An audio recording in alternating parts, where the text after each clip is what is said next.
इसमें दाख मधु कौन है? यहाँ दाख मधु है पवित्र आत्मा।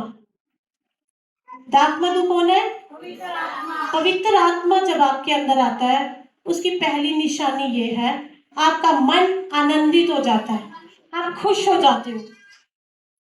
Hallelujah, hallelujah. आपका हृदय आनंदित हो जाता है और आनंद में करते हो आप जो भी करते हो। ये मेरी सिस्टर है छोटी, इन्होंने मुझे फोन किया, पता नहीं कल किया, दीदी बहुत थक रही हूँ, बहुत ज्यादा काम है। तो इसने कहा दीदी बहुत थक रही हूँ मैं, लेकिन पता नहीं आनंद में फिर भी लगी पड़ी हूँ, लगे करे जा रही हूँ, करे जा रही हूँ आनंद में। कौन बह रहा है? कौन बह रहा है? यही उसकी निशानी है कि मन आनंदित रहता है, बर्डन नहीं लगते, काम काम जैसे नहीं लगते। आप सबको उसकी बहुत ज्यादा जरूरत है। अब यहाँ पे तेल कौन है? अभिषेक। अभिषेक तेल जिससे मुख चमकता है, हमारे चेहरे चमकते हैं, किससे? परमेश्वर के अभिषेक के तेल से। और अन्न जिससे वो संभल जाता है। अन्न कौन हुआ? वचन।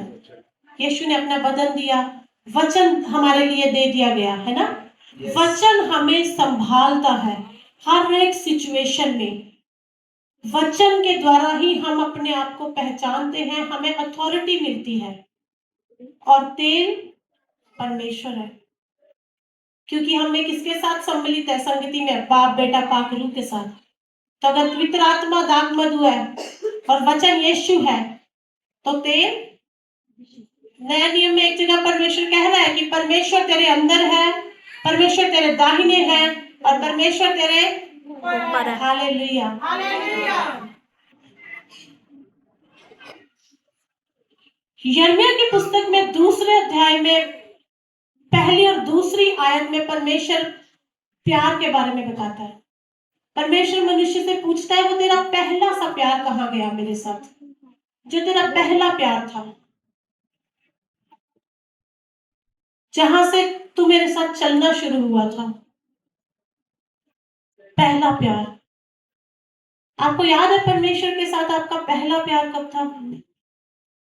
एक्चुअली प्यार जैसा होता है, जैसे आप एक्चुअली किसी मनुष्य के साथ प्यार करते हैं और आप उसे ढूंढते हैं, आप उसी के साथ रहना चाहते हैं, आप उसी की संगति में ज्यादा समय बिताना चाहते हैं। तो परमेश्वर के साथ आपका वो पहला प्यार होता है। मेरा भाई इस टाइम ऑन बेड है और वो थोड़ा सा अपनी मन मर्जी पे चलने वाला रहा है, लेकिन एक समय आया उसके बाइबल स्टडी में जाने से पहले, एक समय आया वो एक संगति में गया लुधियाना में, और हम बहुत चाहते थे, हमारी मम्मी प्रेयर वाली है, तो उन्होंने हमें मतलब एटमॉस्फेयर मिला हमें प्रेयर का, लेकिन वो प्रेयर में बैठना पसंद नहीं करता था और मेरी मदर को रहता था प्रेयर करे प्रेयर करे। तो वो एक जगह लुधियाना गया, वहां से उसको प्रभु ने छुआ संगति में, और वो घर आया और सडनली हमने देखा ये बदल गया। वो दरवाजा बंद करके अंदर एक एक दो दो घंटे प्रार्थना कर रहा है। ये पहला प्यार है, ये पहला प्यार है। और मैं आपसे ये बताना चाहती हूँ, ये आप में से सबको हुआ है। पवित्र आत्मा आपको एहसास दिलाता है पहले प्यार का। और आपको पता है पहले प्यार की कंडीशन क्या है? पढ़ेगा कोई मेरे लिए यिर्मयाह 2,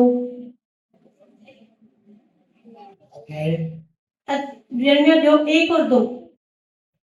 यहोवा का यह वचन मेरे पास पहुंचा, जा और यरूशलेम में पुकार कर यह सुना दे, यहोवा यह कहता है, तेरी जवानी का स्नेह और तेरे विवाह के समय का प्रेम मुझे समान आता है कि तू मुझे कैसे जंगल में मेरे पीछे पीछे चली, जहां भूमि ज्योति बोई गई थी।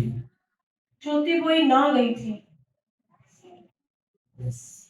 जहां भूमि मतलब जब आपका जीवन पथरीली भूमि जैसा था, दुखों में था, कष्टों में था, परमेश्वर कहता उस समय तूने मुझसे पहला प्यार किया था। मुझे तेरा वो जवानी के समय का पहला प्यार याद आता है।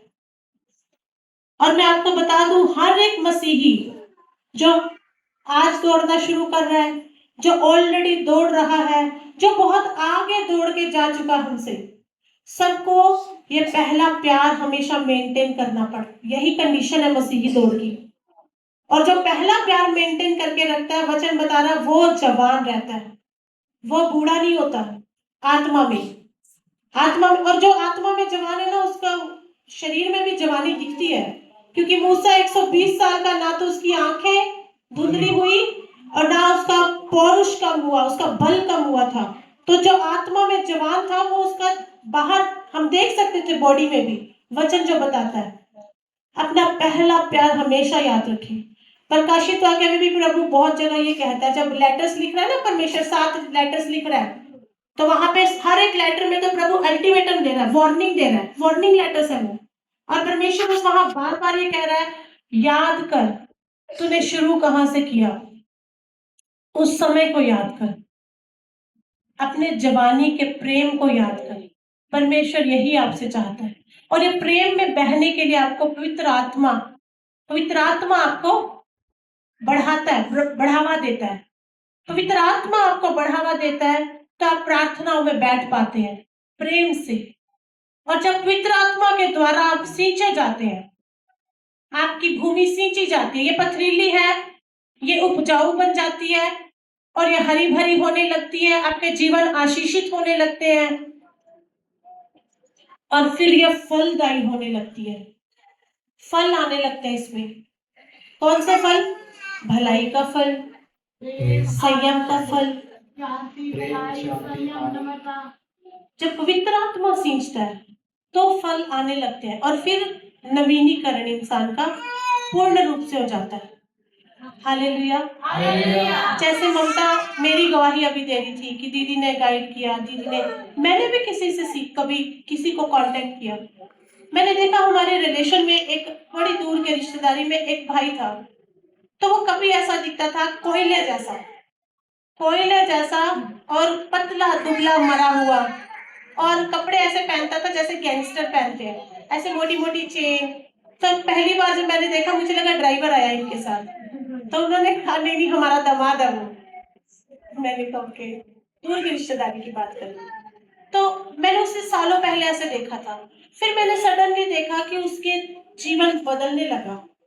मैंने देखते देखते कुछ सालों में मैंने उस कोयले को बिल्कुल हीरे में तब्दील होते हुए देखा था।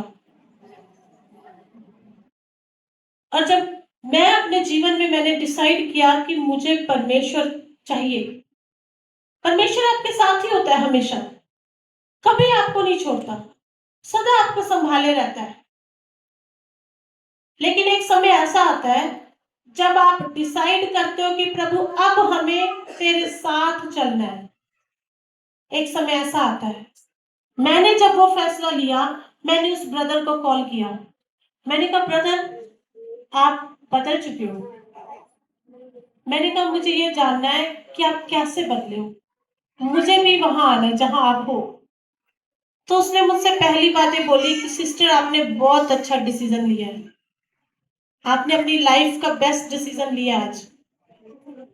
लेकिन उसने मुझे हिदायत एक दी थी, कि ना मैं एक हिदायत आपको देना चाहता हूँ, वचन पढ़ना कभी भी मत छोड़ना। मैं आज आपको भी ये हिदायत देना चाहती हूँ, वचन पढ़ना कभी मत छोड़ना। हम बहुत बार वचन नहीं पढ़ते और प्रार्थना नहीं करते, पता है क्यों? क्योंकि हमसे कोई ना कोई गलती हो जाती है, हम अपने पापों को देखने लगते हैं। हम कहते हैं प्रभु नाराज होगा, हम कहते हैं परमेश्वर हमसे इस बात पे खफा होगा, हम सोचते हैं हमने नशे किए तो प्रभु हमसे नाराज है, हम सोचते हैं हमने वो किसी की चुगली कर दी तो प्रभु नाराज होगा। कैसे प्रभु के सामने जाए, कैसे वचन खोले, कैसे प्रार्थना में बैठे। लेकिन वचन यिर्मयाह की पुस्तक में परमेश्वर क्या कह रहा कि वो जब भूमि तेरी ज्योति बोई ना गई थी, जब कंटीली झाड़ियां थी, जब ये पथरीली भूमि थी, जब ये बिल्कुल उपजाऊ नहीं थी, जब वो कष्टों में और बुराई में तेरा जीवन पड़ा हुआ था, तब जो तुझसे मुझसे प्यार हुआ था, वो प्यार तेरा कहाँ गया? परमेश्वर हमेशा आपको, परमेश्वर जो है वो चाहता है कि आप उसकी संगति में आए। इसलिए जीवन किसी भी परिस्थिति से गुजर रहा है, अच्छा चल रहा है, बुरा चल रहा है, पतझड़ चल रहा है, ठंड चल रही है, गर्मियां चल रही है या बाहर चल रही है, आपकी लाइफ कहीं से भी गुजर रही है, आप डेली वचन पढ़ेंगे, प्रण करें अपने आप में, अपने मुंह से परमेश्वर से वायदा करें कि यहोवा मैं सदा मैं सदा और हर वक्त और हर रोज तेरी संगति में आऊंगा, तेरी संगति में आऊंगा। मैं हर रोज वचन पढ़ूंगा। आप मुंह से बोलेंगे, परमेश्वर आपके लिए मदद भेजेगा। आमीन। आपके मुंह में ही सब कुछ है, Yes. सारी ताकत आपके मुंह में, आपकी जुबान में है। इसलिए जुबान खोल के परमेश्वर से ये मांगे। उसने कहा है मांगोगे तो दिया जाएगा। उसने ये नहीं कहा कि मांगो घर, मांगो ये, मांगो वो, तो वो कहता अपने आप पीछे आ जाएगी, मुझे ढूंढो पहले। तो परमेश्वर से मांगिए मदद कि प्रभु हम रोज वचन पढ़े, प्रभु हम रोज तेरी संगति करें। वो आपको देगा, संगति देगा। आप अपने आप संगति में बैठ जाएंगे, आप सोच भी नहीं सकेंगे कैसे ये हो गया। आप अचंभित होंगे कैसे समय निकल आया। हालेलुया। तो इन सब वचनों के द्वारा परमेश्वर आप सबको बहुत आशीष दे। आप सदा उसके पहले प्यार में बहते रहे यीशु के नाम से। आप सदा उसके वचनों में स्थिर रहे, क्योंकि वचन ये कहता है कि कलेश थोड़े समय का है, और फिर जब आप उसमें बने रहेंगे तो परमेश्वर तुम्हें सिद्ध, स्थिर और बलवंत करेगा यीशु के सामर्थी नाम से। God bless you all. आमीन।